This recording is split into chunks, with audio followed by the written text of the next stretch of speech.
Praise the Lord. കർത്താവിൻ്റെ അതിപരിശുദ്ധമായ നാമം വാഴ്ത്തപ്പെടുമാറാകട്ടെ. അനുഗ്രഹിക്കപ്പെട്ട നല്ല സമയത്തെ ഓർത്ത് കർത്താവിനെ സ്തോത്രം ചെയ്യുന്നു. നാം എല്ലാവരും ആയിരിക്കുന്നിടത്ത് കർത്താവ് നമ്മെ ക്ഷേമത്തോടും അനുഗ്രഹത്തോടും കൂടെ പരിപാലിക്കുന്നെന്ന് കർത്താവിൽ വിശ്വസിക്കുന്നു. നമ്മുടെ സമൂഹത്തിൽ, നമ്മുടെ ചുറ്റുപാടും അനേകരും മുറിവേൽപ്പിക്കാൻ കാണും. മുറിവേൽപ്പിക്കുന്ന അനേകരും മുറിവേൽപ്പിച്ചിട്ട് പോകുന്നവരും ഉണ്ടാകും. എന്നാൽ വിശുദ്ധ വേദപുസ്തകം നമ്മെ പഠിപ്പിക്കുന്നു, ഏത് മുറിവിനെയും ഉണക്കുവാൻ ദൈവത്തിൻ്റെ കരം നമ്മളോട് കൂടെ ചലിക്കും. യോബിൻ്റെ പുസ്തകം 14-ാം അധ്യായം 7-ാമത്തെ വാക്യത്തിൽ ഇങ്ങനെയാണ് വായിക്കുന്നത്: ഒരു വൃക്ഷമായിരുന്നാൽ പ്രത്യാശയുണ്ട്, അതിനെ വെട്ടിയാൽ പിന്നെയും പൊട്ടിക്കിളിർക്കും, അത് ഇളം കൊമ്പുകൾ വിടാതിരിക്കുകയില്ല. ദൈവത്തിന് സ്തോത്രം. യോബ് തൻ്റെ ജീവിത സാഹചര്യങ്ങളെ നോക്കിയിട്ട്, തൻ്റെ അവസ്ഥയെ നോക്കിയിട്ട് പറയുന്നൊരു വേദഭാഗമാണ്. ഒരു വൃക്ഷത്തോട് ഉപമിച്ച് താൻ പറയുകയാണ്. ഇത് പറയുമ്പോൾ തൻ്റെ അവസ്ഥ സകലവും നഷ്ടപ്പെട്ട് ഒന്നുമില്ലാത്തൊരു സാഹചര്യത്തിൻ്റെ നടുവിൽ നിൽക്കുകയാണ്. അതുകൊണ്ടാണ് 1-ാമത്തെ വാക്യത്തിൽ താൻ പറയുന്ന, സ്ത്രീ പ്രസവിച്ച മനുഷ്യൻ അല്പായുസ്സുള്ളവനും കഷ്ടസമ്പൂർണനുമാകുന്നു. താൻ തൻ്റെ ലൈഫിനെ നോക്കിയിട്ട് പറയുകയാണ്, ഈ ഭൂമിയിൽ സ്ത്രീ പ്രസവിച്ച മനുഷ്യൻ അല്പായുസ്സുള്ളവനാണ്, അവൻ കഷ്ടസമ്പൂർണനാണ്. ദൈവത്തിന് സ്തോത്രം. തൻ്റെ ലൈഫിനകത്തു വന്ന അപ്രത്യക്ഷിതമായി വെളിപ്പെട്ട പ്രതിസന്ധികളെ കണ്ടിട്ടാണ് താൻ പറയുന്നത്.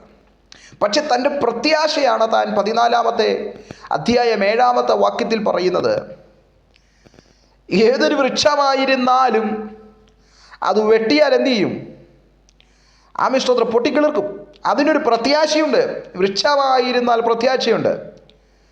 എത്ര മുറിവേൽപ്പിക്കാൻ നോക്കിയാലും, എത്ര മുറിവേറ്റാലും, ഏതൊക്കെ നഷ്ടങ്ങൾ വന്നാലും ഒരു പ്രത്യാശയാണ് യോബ് തൻ്റെ ലൈഫിനെ നോക്കി പ്രതീക്ഷയോട് പറയുന്നത്. യോബ് എന്ന വൃക്ഷത്തെ അതെ വെട്ടുകയാണ്, മുറിക്കുകയാണ്. യഹോവയായ ദൈവം തന്നെ നോക്കി സാക്ഷ്യം പറഞ്ഞത്, അവൻ നിഷ്കളങ്കൻ, നേരുള്ളവൻ, ദോഷം വിട്ടകലുന്നവൻ. എന്നാൽ ആ വൃക്ഷത്തിന് ഒരു വെട്ടുകൊണ്ടു. ദൈവം അനുവദിച്ചു വരുന്ന പ്രതിസന്ധികൾ, ദൈവം അനുവദിച്ചു വരുന്ന ബുദ്ധിമുട്ടുകൾ നമ്മുടെ ലൈഫിൽ ഒരു പക്ഷേ നമുക്ക് സഹിക്കാൻ പറ്റുന്നതിനും അപ്പുറമാണെങ്കിലും ഇരട്ടിയായിട്ടൊരു നന്മ വെളിപ്പെടുന്ന സുദിനം വെളിപ്പെടുവാനിടയായിത്തീരും. ഹല്ലേലൂയ. യോബ് എന്ന വലിയ വൃക്ഷത്തെ വെട്ടി. ഒന്ന്, സമ്പത്തു നഷ്ടപ്പെട്ടു. 10 മക്കളും നഷ്ടപ്പെട്ടു. തൻ്റെ ആടുമാടുകൾ, ഒട്ടകങ്ങൾ, സകലതും നഷ്ടപ്പെട്ടു. തൻ്റെ ശരീരം പുഴുതിന്നുന്ന അവസ്ഥയിലേക്ക് നീക്കപ്പെട്ടു. തൻ്റെ കുടുംബത്തിൽ ഭാര്യ പറഞ്ഞു, ദൈവത്തെ തള്ളിപ്പറഞ്ഞിട്ട് പോയി ചത്തുകളയാൻ പറഞ്ഞു. എന്ന് പറഞ്ഞാൽ ഈ വൃക്ഷത്തിന് ഒരു പ്രത്യാശ ഉണ്ടാകാത്ത നിലയിൽ വെട്ടുകൊണ്ടു. പക്ഷെ യോബ് 14-ാം അധ്യായത്തിൽ പറയാ, ഒരു വൃക്ഷമായിരുന്നാൽ അതിന് പ്രത്യാശയുണ്ടെന്നേ. ഹല്ലേലൂയ. എൻ്റെ പ്രിയപ്പെട്ടവരെ, അപ്രത്യക്ഷിതമായി കയറി വന്ന ചില പ്രതിസന്ധികൾ, അപ്രത്യക്ഷിതമായി കയറി വന്ന ചില പ്രതികൂലങ്ങൾ അങ്ങയുടെ ലൈഫിനകത്ത് വല്ലാതെ വേദന ഉളവാക്കിയിട്ടുണ്ടായിരിക്കാം. അങ്ങയുടെ ലൈഫിനകത്ത് വല്ലാതെ പ്രതിസന്ധികൾ, വല്ലാതെ വേദനകൾ ഉളവാക്കിയിട്ടുണ്ടായിരിക്കാം. ഇന്ന് ഈ സമയത്ത് പരിശുദ്ധാത്മാവ് ഇടപെടുന്നു. ആമേൻ. ആ വൃക്ഷത്തെ പൊട്ടിക്കിളിർപ്പിക്കുവാൻ, ആ വൃക്ഷത്തിന് അടുത്തൊരു വളർച്ച തരുവാൻ കരുത്തുള്ളൊരു ദൈവത്തിൻ്റെ കരം ചലിക്കുന്നുണ്ട്. ദൈവത്തിന് സ്തോത്രം. ആരാ വെട്ടിയത്? അങ്ങേ വെട്ടണമെന്ന് ആഗ്രഹം ചോദിച്ച്, യോബിനെ വെട്ടാൻ വേണ്ടി ആഗ്രഹം ചോദിച്ച് ദൈവസന്നിധിയിൽ ആര് ചെന്നു? പിശാച് ചെന്നു. ദൈവം അനുവദിച്ചു. പ്രിയപ്പെട്ടവരെ, ദൈവം അനുവദിച്ചു വരുന്ന പ്രതിസന്ധികൾ നമുക്ക് വേദനയാണെങ്കിലും, അധികം വേദനയാണെങ്കിലും, അധികം പ്രത്യാശയോടെ ദൈവത്തിൻ്റെ മറുപടികൾ നമുക്ക് വേണ്ടി ചലിക്കുവാനിടയായിത്തീരും. എത്ര പേർക്ക് പ്രത്യാശയുണ്ട്? യോബ് പറയുകയാ, എൻ്റെ സമ്പാദ്യം മുഴുവനും തീർന്നു, എൻ്റെ സമ്പത്തും മുഴുവനും എല്ലാം തീർന്നു, എല്ലാം അവസാനിച്ചു, എൻ്റെ തലമുറകൾ മുഴുവനും മരിച്ചു.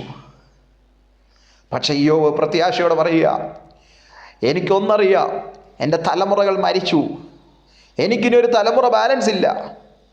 എൻ്റെ സമ്പാദ്യങ്ങൾ ഒന്നും തന്നെ ബാലൻസ് വെക്കാതെ സകലതും നശിപ്പിച്ചു.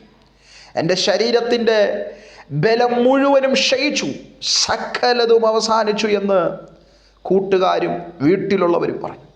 പക്ഷെ യോബ് പറയുക, അത് മനുഷ്യൻ്റെ ബുദ്ധിയിൽ പറഞ്ഞതാണ് സകലവും അവസാനിച്ചെന്ന്. യോബ് പ്രത്യാശയോട് പറയും, ഒരു വൃക്ഷമായിരുന്നാൽ പ്രത്യാശയുണ്ട്. നഷ്ടപ്പെട്ടതെന്താണെന്ന് അറിയത്തില്ലെങ്കിലും മടക്കി തരുന്നതിനെ കുറിച്ച് വലിയ ബോധ്യത്തോട് താൻ പറയുകയാണ്, ഈ വൃക്ഷത്തെ വെട്ടിയാലും കിളിർപ്പിക്കുന്ന കരുത്തുള്ളൊരു ദൈവത്തിൻ്റെ കരം തന്നോടുകൂടെ ചലിക്കുന്നു എന്ന്. ഹല്ലേലൂയ.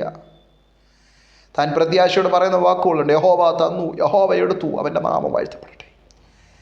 ഈ സമയത്ത് എൻ്റെ പ്രിയപ്പെട്ടവരോട് ഞാൻ പറയാം, പലവിധമായ പ്രതിസന്ധികളിലൂടെ, പലവിധമായ വേദനകളിലൂടെ കടന്നു പോകുന്നവരാകാം. അതിൻ്റെ നടുവിൽ നിരാശപ്പെട്ടു പോകാനല്ല, അതിൻ്റെ നടുവിൽ വചനത്തെ മുറുകെ പിടിക്കാൻ, ദൈവസന്നിധിയിൽ മുറുകെ പിടിക്കാൻ, അതേ പ്രത്യാശയുള്ളൊരു ലൈഫ്, പ്രതീക്ഷയുള്ളൊരു ലൈഫ് എനിക്കുണ്ടെന്ന് പറയാൻ നാം തയ്യാറാകണം. യോബ് പറഞ്ഞതുപോലെ ഈ വൃക്ഷത്തെ വെട്ടിയാലും വീണ്ടും കിളിർക്കും. വചനാടിസ്ഥാനത്തിൽ പ്രവചനമായൊരു തൂത് ഞാൻ കൈമാറാം.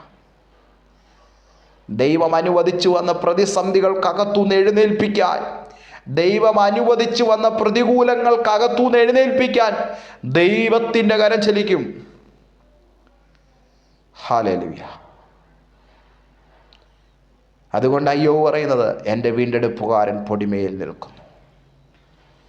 പ്രിയപ്പെട്ടവരെ, പ്രതിസന്ധികൾ കണ്ട് പുറകോട്ട് പോകാനല്ല, പ്രത്യാശയോടെ ദൈവവചനത്തെ ചേർത്ത് പിടിച്ച് നമുക്ക് മുൻപോട്ട് പോകാൻ പരിശുദ്ധാത്മാവ് സഹായിക്കട്ടെ എന്ന് പ്രാർത്ഥിക്കുന്നു, ആശംസിക്കുന്നു. കർത്താവ് വചനങ്ങളാൽ നമ്മേവരെയും അനുഗ്രഹിക്കുമാറാകട്ടെ.